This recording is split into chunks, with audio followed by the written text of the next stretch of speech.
Hello friends, good morning all of you. स्वागत करता हूं आपका अपने परिवार इनोवेशन वाईफाई स्टडी में। तो आशा करता हूं आप बढ़िया होंगे और आपकी तैयारी भी बढ़िया चल रही होगी। तो जैसा कि आप सभी को पता है, अभी हमारी डेली क्लास रहती है सुबह 10 बजे, जिसमें हम बायोलॉजी के 50 क्वेश्चन कवर करते हैं जेड, ICR और BHU के लिए। तो जितने भी फ्रेंड्स क्लास को देख रहे हैं, जिसने भी क्लास को लाइक नहीं किया तो क्लास को लाइक कर दीजिएगा, शेयर नहीं किया अपने दोस्तों के पास तो एक बार क्लास को शेयर कर दीजिएगा ताकि सभी दोस्तों को क्लास का लाभ मिल सके। और एक आपसे छोटी सी रिक्वेस्ट रहेगी, अगर चैनल पे नए हैं तो चैनल को सब्सक्राइब कर लेना, पास में लगे बेल आइकन को प्रेस कर लेना ताकि न्यू अपडेट आपको टाइम टू टाइम मिलती रहे। चलिए फ्रेंड्स, फर्स्ट नंबर क्वेश्चन देखिएगा, आपके सामने है। क्वेश्चन है, पौधों को नाम देने वाला विज्ञान कहलाता है।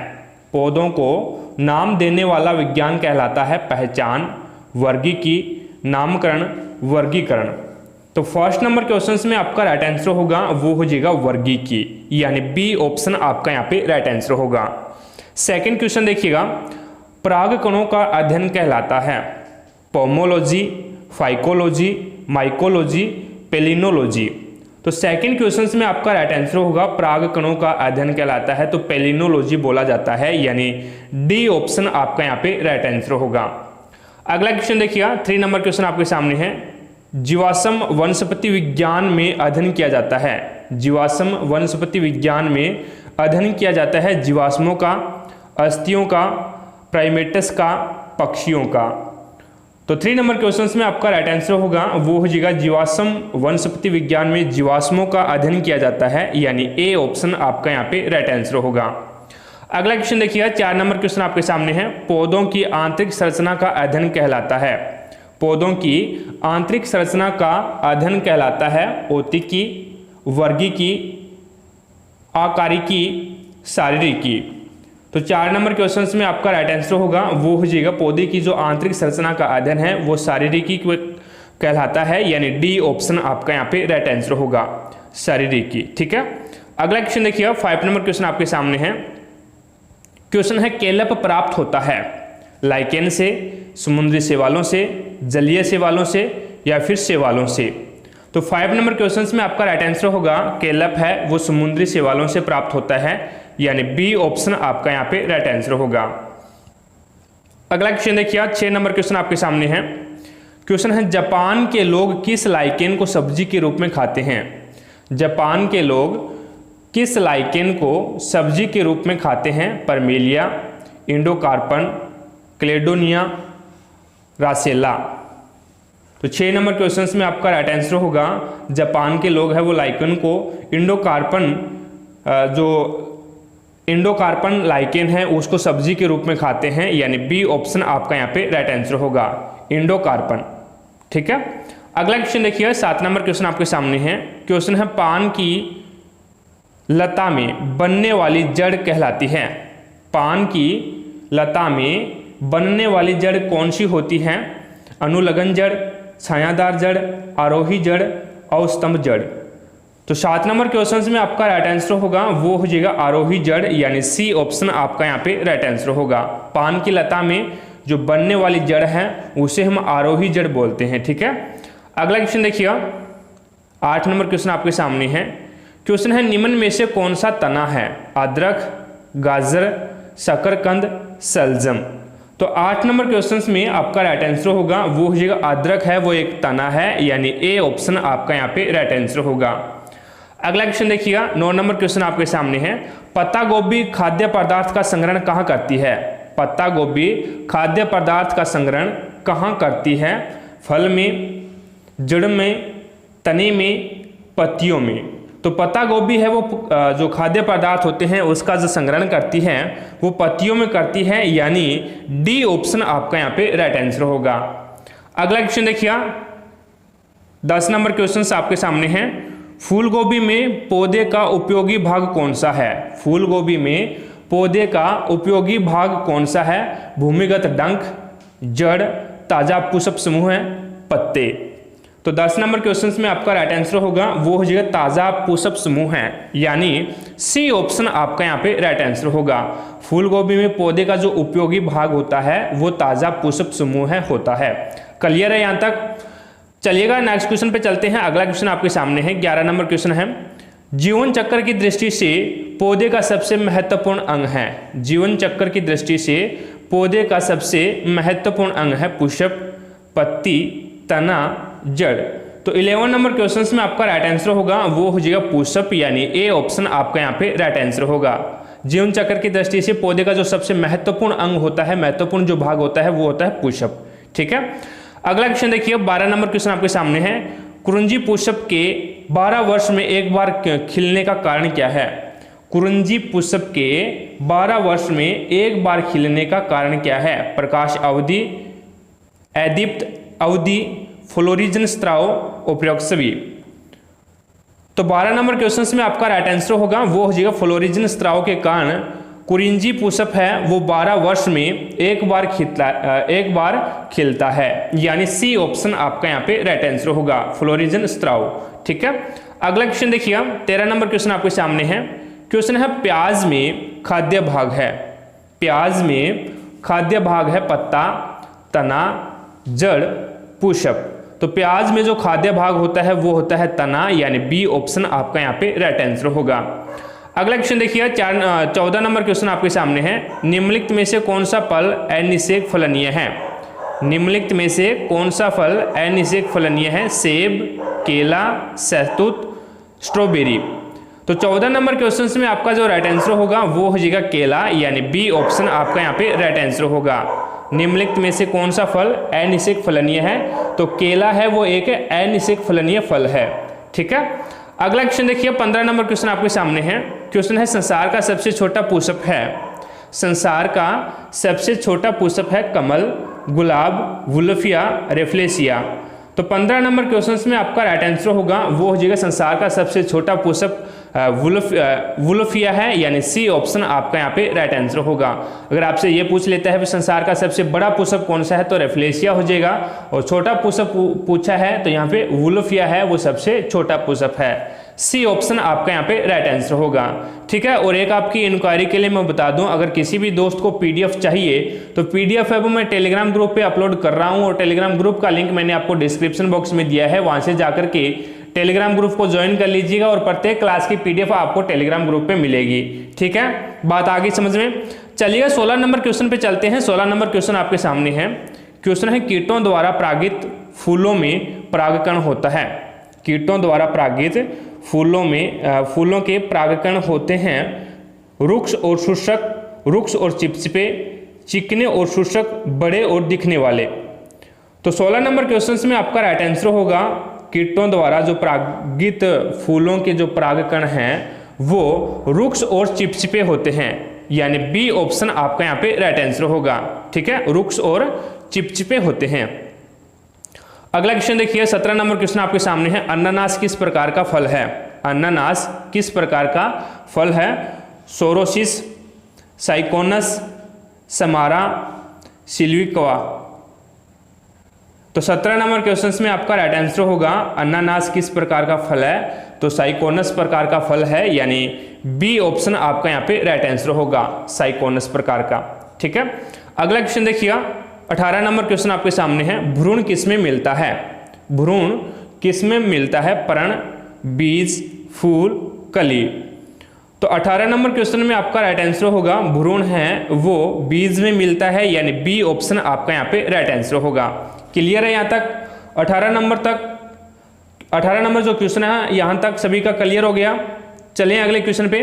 19 नंबर क्वेश्चन देखिएगा, साथ साथ में क्लास को लाइक करते रहे भी। जिसने भी क्लास को लाइक नहीं किया है तो क्लास को लाइक कर दीजिएगा। शेयर नहीं किया अपने दोस्तों के पास तो एक बार क्लास को शेयर कर दीजिएगा ताकि सभी दोस्तों को क्लास का लाभ मिल सके। और एक आपसे छोटी सी रिक्वेस्ट रहेगी, अगर आप चैनल पे नए हैं तो चैनल को सब्सक्राइब कर लें, पास में लगे बेल आइकन को भी प्रेस कर लें ताकि न्यू अपडेट आपको टाइम टू टाइम मिलती रहे। बात आगे ना समझ में? लाइक, शेयर और सब्सक्राइब जरूर करना भी। अगला क्वेश्चन देखिएगा, 19 नंबर क्वेश्चन आपके सामने है। गुद्देदार थैलेमस किसमें खाने योग्य होता है?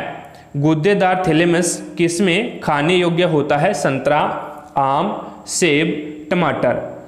तो 19 नंबर क्वेश्चन में आपका राइट आंसर होगा वो हो जाएगा सेब, यानी सी ऑप्शन आपका यहाँ पे राइट आंसर होगा। ठीक है, गुद्देदार थैलेमस है वो सेब में खाने योग्य होता है। अगला क्वेश्चन देखिए, 20 नंबर क्वेश्चन आपके सामने है। आभासी फल का उदाहरण है। सेब, अमरूद, आम, टमाटर। तो 20 नंबर क्वेश्चन में आपका राइट आंसर होगा आभासी फल का एग्जाम्पल है वो सेब हो जाएगा, यानी ए ऑप्शन आपका यहाँ पे राइट आंसर होगा। अगला क्वेश्चन देखिए 21 नंबर क्वेश्चन आपके सामने है, बीज विकसित होता है स्त्री केसरों में, बीजांडों से, अंडाशयों से, परागकोशों से। तो 21 नंबर क्वेश्चन में आपका राइट आंसर होगा बीज विकसित होते हैं, तो बीज है वो बीजांडों से विकसित होते हैं, यानी बी ऑप्शन आपका यहाँ पे राइट आंसर होगा, बीजांडों से। ठीक है, 22 नंबर क्वेश्चन देखिएगा। क्वेश्चन है किस पौधे का फल भूमि के नीचे पाया जाता है? किस पौधे का फल भूमि के नीचे पाया जाता है? आलू, मूंगफली, प्याज, गाजर। तो 22 नंबर क्वेश्चंस में आपका राइट आंसर होगा वो हो जाएगा मूंगफली, यानी बी ऑप्शन आपका यहाँ पे राइट आंसर होगा। किस पौधे का फल भूमि के नीचे पाया जाता है? तो मूंगफली का जो पौधा है उसका फल है वो भूमि के नीचे पाया जाता है। ठीक है, अगला क्वेश्चन देखिएगा 23 नंबर क्वेश्चन आपके सामने है, निम्नलिखित में से कौन सा विश्व का सबसे बड़ा पुष्प है? निम्नलिखित में से कौन सा विश्व का सबसे बड़ा पुष्प है? सूर्यमुखी, रेफ्लेशिया, गुलाब, कमल। तो 23 नंबर क्वेश्चन में आपका राइट आंसर होगा वो हो जाएगा रेफ्लेशिया, यानी बी ऑप्शन आपका यहाँ पे राइट आंसर होगा। और सबसे छोटा वुल्फिया हो जाएगा। सबसे छोटा पुष्प पूछ ले तो वुल्फिया, और सबसे बड़ा पुष्प पूछ लिए तो रेफ्लेशिया हो जाएगा। क्लियर है, बी ऑप्शन आपका यहाँ पे राइट आंसर होगा। अगला क्वेश्चन देखिए 24 नंबर क्वेश्चन आपके सामने है। क्वेश्चन है निम्नलिखित में से कौन सा एक कीटहारी पादप है? निम्नलिखित में से कौन सा एक कीटहारी पादप है? ऑप्शंस आपके सामने हैं, पेशन फ्लावर पादप, गठपर्णी, रात की रानी, फ्लेम ऑफ द फॉरेस्ट। तो 24 नंबर क्वेश्चंस में आपका राइट आंसर होगा वो हो जाएगा घटपर्णी, यानी बी ऑप्शन आपका यहाँ पे राइट आंसर होगा। कीटहारी पादप कौन सा है? तो घटपर्णी आपका यहाँ पे राइट आंसर होगा। अगला क्वेश्चन देखिएगा 25 नंबर क्वेश्चन आपके सामने है, घटपर्णी के निम्नलिखित भागों में से कौन सा एक घट में रूपांतरित होता है? निम्नलिखित घटपर्णी के निम्नलिखित भागों में से कौन सा एक घट में रूपांतरित होता है? पत्ता, अनुपर्ण, पर्णवृंत, स्तंभ। तो 25 नंबर क्वेश्चंस में आपका राइट आंसर होगा वो हो जाएगा पत्ता, यानी ए ऑप्शन आपका यहाँ पे राइट आंसर होगा। घटपर्णी के निम्नलिखित भागों में से कौन सा एक घट में रूपांतरित होता है? तो पत्ता है वो एक घट में रूपांतरित होता है। अगला क्वेश्चन देखिए 26 नंबर क्वेश्चन आपके सामने है, निम्नलिखित में से कौन सा एक उभयलिंगी फूलों के बारे में सही है? निम्नलिखित में से कौन सा एक उभयलिंगी फूलों के बारे में सही है? उनमें केवल पुंकेसर होता है, उनमें केवल अंडप होता है, उनमें पुंकेसर व अंडप दोनों ही होते हैं, या उनमें या तो पुंकेसर होता है या अंडप होता है? तो 26 नंबर क्वेश्चंस में आपका राइट आंसर होगा उनमें पुंकेसर व अंडप दोनों ही होते हैं, यानी सी ऑप्शन आपका यहाँ पे राइट आंसर होगा। उभयलिंगी के बारे में सही उभयलिंगी फूल होते हैं उसके बारे में सही कथन है भी, उसमें पुंकेसर और अंडप दोनों ही पाए जाते हैं। ठीक है, सी ऑप्शन आपका यहाँ पे राइट आंसर होगा। अगला क्वेश्चन देखिएगा 27 नंबर क्वेश्चन आपके सामने है। क्वेश्चन है विश्व का सबसे लंबा पौधा कौन सा है? विश्व का सबसे लंबा पौधा कौन सा है? टेरोकार्प, पॉलीएंथलिया और टेक्टोना, यूकेलिप्टस। 27 नंबर क्वेश्चंस में आपका राइट आंसर होगा विश्व का सबसे लंबा पौधा कौन सा है? तो आपका राइट आंसर होगा टेरोकार्प्स। ठीक है, टेरोकार्प्स है वो विश्व का सबसे लंबा पौधा है। ए ऑप्शन आपका यहाँ पे राइट आंसर होगा।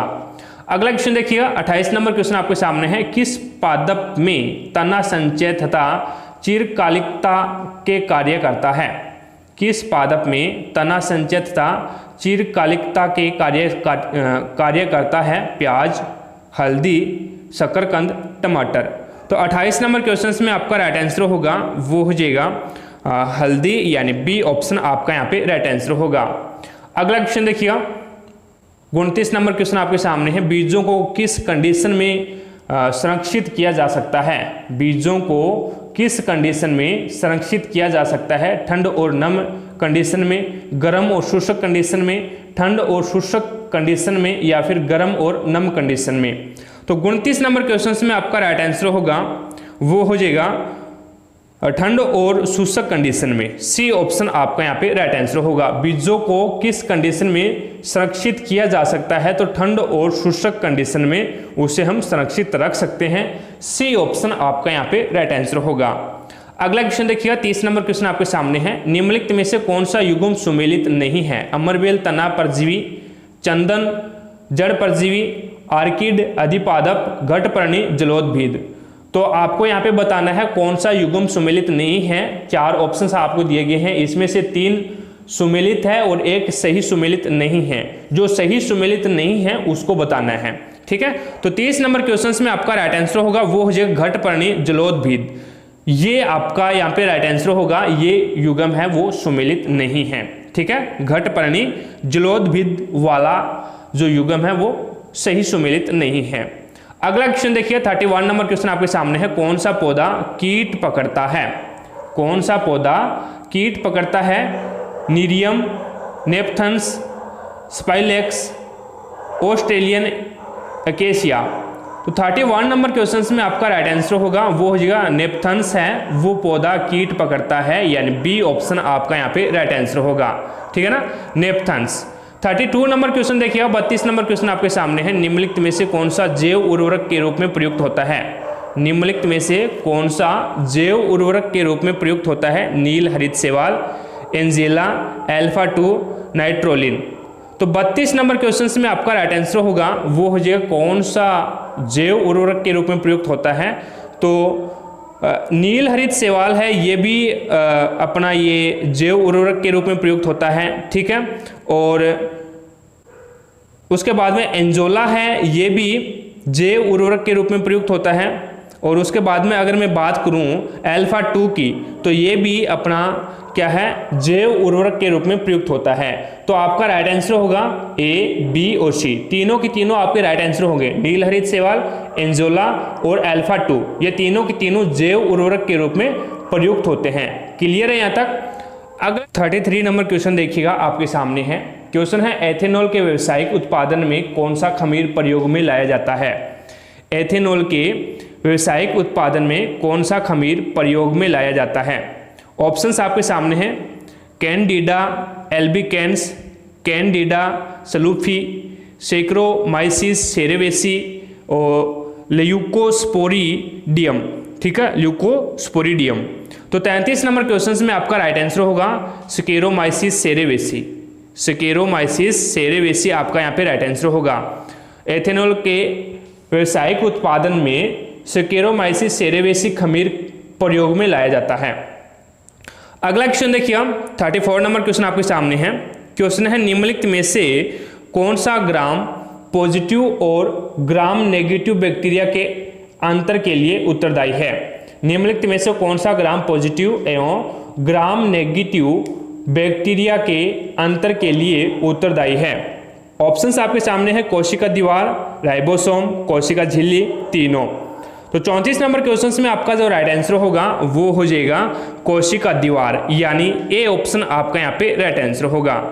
35 नंबर क्वेश्चन देखिएगा आपके सामने है। क्वेश्चन है क्रिसमिस वृक्ष है, क्रिसमिस वृक्ष है साइकस, इफ्रीडा, थुजा, एरोकेसिया। तो 35 नंबर क्वेश्चन में आपका जो राइट आंसर होगा वो हो जाएगा एरोकेरिया, यानी डी ऑप्शन आपका यहाँ पे राइट आंसर होगा। क्रिसमिस वृक्ष है तो एरोकेरिया एक क्रिसमिस वृक्ष हो जाएगा।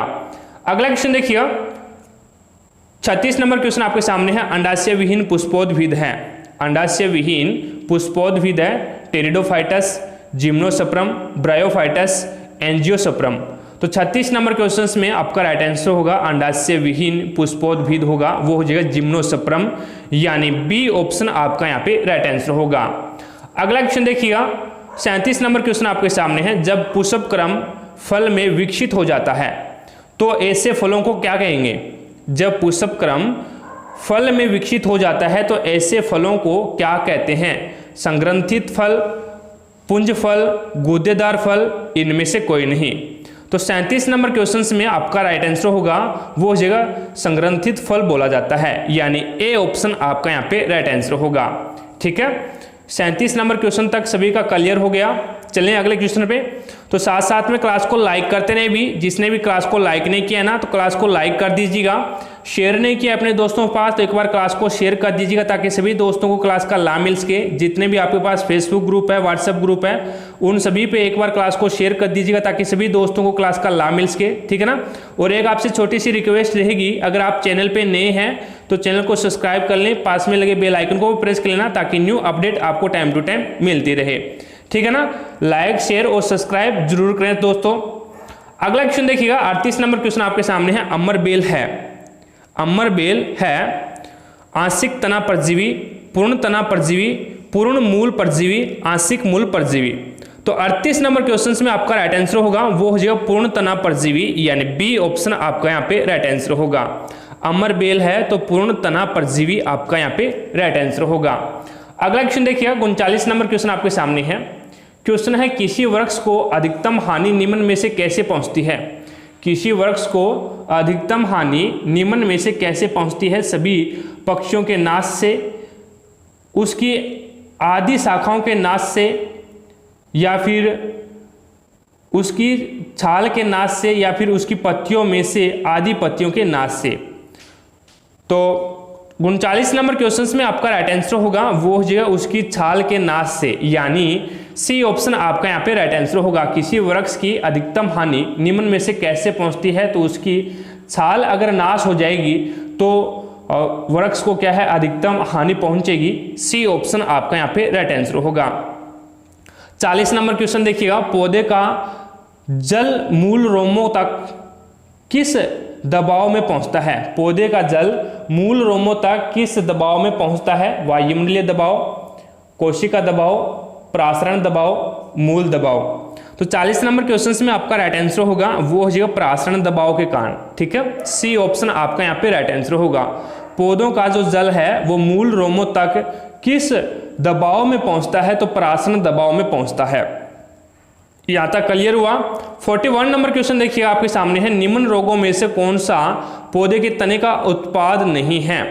निम्न रोगों में से कौन सा पौधे के तने का उत्पाद नहीं है। पटसन, कपास, जूट, सन।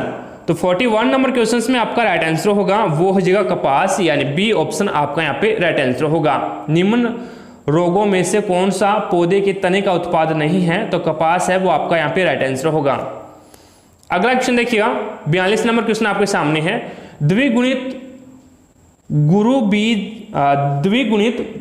गुरु बीजाणु मातृकोशा से सीधे ही द्विगुणित भ्रूण कोश के निर्माण को कहते हैं। अपस्थानिक भ्रूणता, द्विगुणित बीजाणुता, उद्यम मिश्रण, इनमें से कोई नहीं। तो 42 नंबर क्वेश्चन में आपका राइट आंसर होगा वो हो जाएगा द्विगुणित बीजाणुता बोला जाता है, यानी बी ऑप्शन आपका यहाँ पे राइट आंसर होगा, द्विगुणित बीजाणुता, ठीक है। अगला क्वेश्चन देखिए, 43 नंबर क्वेश्चन आपके सामने है। क्वेश्चन है निम्नलिखित में से कौन सा एक सुमेलित नहीं है। अफीम की डुड्डी, केसर, बीज, सन, तना हो जाएगा, और अदरक, राइजोम। तो निम्नलिखित में से कौन सा एक सुमेलित नहीं है वो आपको बताना है। तो 43 नंबर क्वेश्चंस में आपका जो राइट आंसर होगा वो हो जाएगा केसर, बीज, ये सही सुमेलित नहीं है, यानी बी ऑप्शन आपका यहाँ पे राइट आंसर होगा, ठीक है। 44 नंबर क्वेश्चन देखिएगा, निम्नलिखित पादपों में किसका संग्रह अंग तना नहीं है। निम्नलिखित पादपों में से किसका संग्रह अंग तना नहीं है। अदरक का, गन्ना का, आलू का, शकरकंद का। तो 44 नंबर क्वेश्चन में आपका राइट आंसर होगा वो हो जाएगा केसर, बीज, यानी 44 नंबर क्वेश्चन में आपका राइट आंसर होगा वो हो जाएगा शकरकंद का, यानी डी ऑप्शन आपका यहाँ पे राइट आंसर होगा। निम्नलिखित पादपों में से किसका संग्रह अंग है वो तना नहीं है, ये बताना है। तो शकरकंद जो पादप है उसका संग्रह अंग तना नहीं है, यानी डी ऑप्शन आपका यहाँ पे राइट आंसर होगा। अगला क्वेश्चन देखिए, 45 नंबर क्वेश्चन आपके सामने है। निम्नलिखित मसालों में से कौन सी एक पुष्प कलिका होती है। निम्नलिखित मसालों में से कौन सी एक पुष्प कलिका होती है। जीरा, लौंग, काली मिर्च, हल्दी। तो 45 नंबर क्वेश्चन में आपका राइट आंसर होगा वो हो जाएगा लौंग, यानी बी ऑप्शन आपका यहाँ पे राइट आंसर होगा। 46 नंबर क्वेश्चन देखिएगा, पादप जगत की उभयचर संज्ञा किसे प्रदान की गई है? पादप जगत की उभयचर संज्ञा किसे प्रदान की गई है? जटिल आंतरिक संरचना वाले टेरिडोफाइटस को, सरल आंतरिक संरचना वाले ब्रायोफाइटस को, एक कोशिकीय शैवालों को या एक कोशिकीय अचल शैवालों को। तो 46 नंबर क्वेश्चन में आपका राइट आंसर होगा वो हो जाएगा सरल आंतरिक संरचना वाले ब्रायोफाइटस को, यानी बी ऑप्शन आपका यहाँ पे राइट आंसर होगा। पादप जगत की उभयचर संज्ञा किसे दी गई है? तो सरल आंतरिक संरचना वाले ब्रायोफाइटस को दी गई है। क्लियर है यहां तक? अगला क्वेश्चन देखिए 47 नंबर क्वेश्चन आपके सामने है। एबीजी पादप जिसमें संवहन उत्तक पाया जाता है, एबीजी पादप जिसमें संवहन उत्तक पाया जाता है, अनावर्त बीजी, टेरिडोफाइटा, ब्रायोफाइटा, आवर्त बीजी। तो 47 नंबर क्वेश्चन में आपका राइट आंसर होगा वो हो जाएगा टेरिडोफाइटा, यानी बी ऑप्शन आपका यहाँ पे राइट आंसर होगा। एबीजी पादप जिसमें संवहन उत्तक पाया जाता है तो वो हो जाएगा टेरिडोफाइटा। क्लियर है यहां तक? अगला क्वेश्चन देखिएगा 48 नंबर क्वेश्चन आपके सामने है। भ्रूण कोश में स्थित द्वितीयक केंद्रक से नर युग्मक का संयोजन कहलाता है। भ्रूण कोश में स्थित द्वितीयक केंद्रक से नर युग्मक का संयोजन कहलाता है निषेचन, अनिषेक जनन, त्रिशल्यन, इनमें से कोई नहीं। तो 48 नंबर क्वेश्चन में आपका राइट आंसर होगा वो हो जाएगा त्रिशल्यन, यानी सी ऑप्शन आपका यहाँ पे राइट आंसर होगा, त्रिशल्यन कहलाएगा। ठीक है। 49 नंबर क्वेश्चन देखिएगा आपके सामने है। क्वेश्चन है हाइड्रोफाइटा कहते हैं, हाइड्रोफाइटा कहते हैं एक जलीय पौधे को, एक पौधीय रोग को, एक जड़ रहित पौधे को, एक सामुद्रिक जानवर को। तो 49 नंबर क्वेश्चन में आपका जो राइट आंसर होगा हाइड्रोफाइटा कहते हैं तो वो कहेंगे एक जलीय पौधे को। ठीक है, हाइड्रोफाइट एक जलीय पौधे को बोला जाता है, यानी ए ऑप्शन आपका यहाँ पे राइट आंसर होगा। चलिएगा आज की क्लास का लास्ट क्वेश्चन देख लेते हैं। लास्ट क्वेश्चन आपके सामने है। क्वेश्चन है मानव जाति वनस्पति विज्ञान की वह शाखा है जिसका अध्ययन क्षेत्र है पुराने व विलुप्त पौधे, जनजातीय औषधि से संबंधित पौधे, फसलों के पौधे या इत्र बनाने वाले पौधे। तो मानव जाति वनस्पति विज्ञान की वह शाखा है जिसका अध्ययन क्षेत्र है तो वो हो जाएगा जनजातीय औषधि से संबंधित पौधे। ठीक है, जनजातीय औषधि से संबंधित पौधे, यानी बी ऑप्शन आपका यहाँ पे राइट आंसर होगा। तो आशा करता हूं फ्रेंड्स आज की क्लास में हमने 50 क्वेश्चन कवर किए हैं, सभी आपको समझ में आ गए होंगे। अगर फिर भी कोई भी क्वेश्चन में आपको डाउट लगती है तो मुझे कमेंट बॉक्स में कमेंट जरूर करें। जैसे ही नेक्स्ट क्लास होगी उस क्लास में आपकी डाउट को क्लियर किया जाएगा। क्लास पसंद आई है तो दिल से लाइक कर देना और ज़्यादा से ज़्यादा अपने दोस्तों के पास शेयर कर देना ताकि सभी दोस्तों को क्लास का लाभ मिल सके। और एक आपसे छोटी सी रिक्वेस्ट रहेगी, अगर चैनल पर नए हैं तो चैनल को सब्सक्राइब कर लेना, पास में लगे बेल आइकन को प्रेस कर लेना ताकि न्यू अपडेट आपको टाइम टू टाइम मिलती रहे। तो आज की क्लास में इतना ही, मिलते हैं नेक्स्ट क्लास में, तब तक जय हिंद जय भारत।